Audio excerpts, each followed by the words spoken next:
ఇతికత చచ్చిన రాజకీయం, అధర్మాన్ని ధర్మంగా చెప్పేటటువంటి, కవర్ చేసుకొచ్చేటటువంటి కురుక్షేత్ర సంగ్రామానికి ముందున్నటువంటి మహాభారత కాలం నాటి దుర్యోధన రాజ్యం అనాలేమో దాన్ని.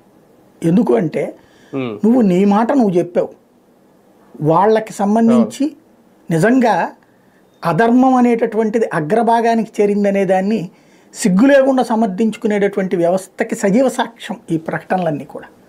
ఎందుకు అంటే వాళ్ళ బతుకాలు బతుకుతున్నారు, వాళ్ళేమి నీ దగ్గరకు వచ్చి నీ మీద పడి ఏడవట్లేదే.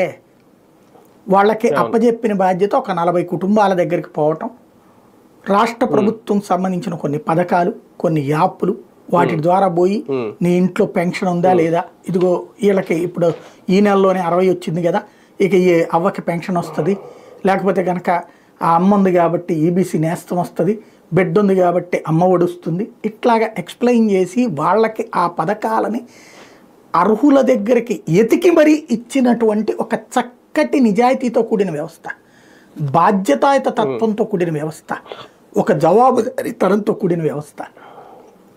ఇంటి దగ్గరికి వెళ్ళి నోట్లో ముద్ద పెడితే ఆ విలువ తెలియలే జనాలకి. నోట్లో ముద్ద పెట్టినోడు విలువ తెలియలా. ఎప్పుడు కూడా ఇళ్లలో తల్లిదండ్రుల విలువ పిల్లలకి చిన్నప్పుడు తెలియదు. వీళ్ళు తల్లిదండ్రులు ఈ పెద్దోళ్ళు అవుతారు చూడండి, అప్పుడు వీళ్ళ పిల్లలు మాట్లా